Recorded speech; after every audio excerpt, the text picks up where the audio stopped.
এটা ফোন আহিছিল মোলে ফোনৰ যোগেদি গম পালোঁ ছোৱালীজনীৰ ধৰ্ষণৰ কথা আমি খুব মানে দুখ পাইছোঁ আৰু লাজো পাইছোঁ যে ডুমডুমাত বাৰে বাৰে কিবা কিবি ঘটনা মানে ছোৱালীৰ লগত সংঘটিত হৈ আছে ছোৱালীগৰাকীক খেলি থকা অৱস্থাৰ পৰাই ঘৰলৈ ফুচুলাই লৈ গ'ল কিবা এটা দেখুৱাৰ চলেৰে তাৰপিছত ছোৱালীজনীৰ মুখত আৰু চকুত বান্ধি ছোৱালীজনীক সেই যিজন মানুহে লৈ গৈছিলে তেওঁ ধৰ্ষণ কৰাৰ উপৰিও আৰু তেওঁৰ লগত আৰু ছজনে তেওঁৰ লগত এই কামটো কৰিলে ছোৱালীজনীয়ে গম নাপায় যে তাত মানে কিমানজন ব্যক্তি আছিল এনেকৈ বুলি ক'লে তাৰপিছত সেই কথাখিনি জনাৰ পিছত আমি সিহঁতৰ ঘৰৰ লগত যোগাযোগ কৰিলোঁ আমাৰ মহিলা সমিতিৰ এগৰাকী তাতে আছিলে সদস্যা তেওঁলোকৰ ঘৰৰ ওচৰৰ গতিকে তেওঁ যোগাযোগ কৰি দিলে তেওঁলোকক আমি নিৰ্ভয় দিলোঁ আজি গম পাইছোঁ যে তেওঁলোকে দুদিনৰ আগত এখন মিটিং দিছিলে মিটিঙত এই ধৰ্ষণ যিকেইজনে কৰিছে তেওঁলোকৰ ঘৰবোৰৰ পৰা টকা পইচাৰ তেওঁলোকক লোভ দেখুৱাইছে লালসা দেখুৱাইছে আৰু ভয় ভাবুকি দিছে যে যদি থানাত কথাটো জনায়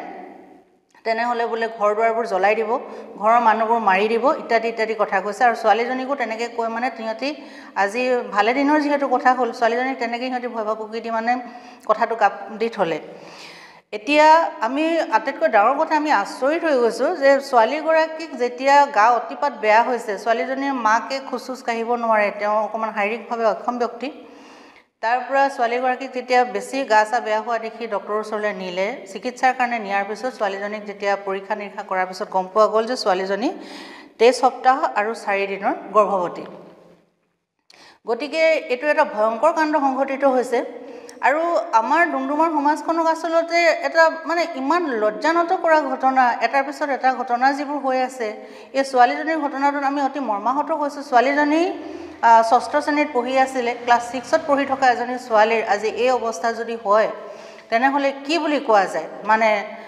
আৰু এই 7জনে ধৰ্ষণ কৰিছিলে তেওঁলোকক ডুমডুমা আৰক্ষীক আমি অন্তঃকৰণৰ পৰা ধন্যবাদ দিছোঁ ডুমডুমা আৰক্ষীৰ আমাৰ OC মনোৰঞ্জন শইকীয়াদেৱ বা অৰ্পণা গগৈ বা লভিতা দাস বা অন্যান্য যিসকল থানাৰ বিষয়ববীয়া মানে বিষয়া তেওঁলোকে যি তৎপৰতাৰে তৎকালীনভাৱে এই মানে গোটেই কাণ্ডটো মানে আনিলে আৰু তেওঁলোকক গ্ৰেপ্তাৰ কৰিলে বা থানালৈ আনি সোধপোছ চলি আছে এতিয়া কৰি আছে তাত আৰু বহুতবোৰ কথা ওলাব গতিকে এই ঘটনাটো মই ভাবোঁ খুব দুখৰ কথা হৈছে আৰু ইয়াত হয়তো আমি নজনাকৈ ইয়াত বহুতবোৰ এনেকুৱা ধৰণৰ কথাকাণ্ড সংঘটিত হৈয়ে আছে কাৰণ ছোৱালী বিক্ৰীৰ কথাটোতো আমি পাই আহিছোঁ আৰু আমি আপোনালোকক অৱগত কৰিছোঁ এই বিষয়ত আমি বহুতখিনি কথা আৰু বহুতকেইজন জেললৈ ইতিমধ্যে গৈছে সৰু নাবালক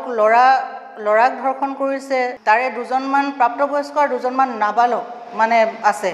গতিকে ইমান দুখজনক ঘটনা মানে কি বুলি কওঁ নিজে লাজো পাইছোঁ দুখো লাগিছে আৰু ছোৱালীজনীক দেখি মানে অতি মৰ্মাহত হৈ পৰিছোঁ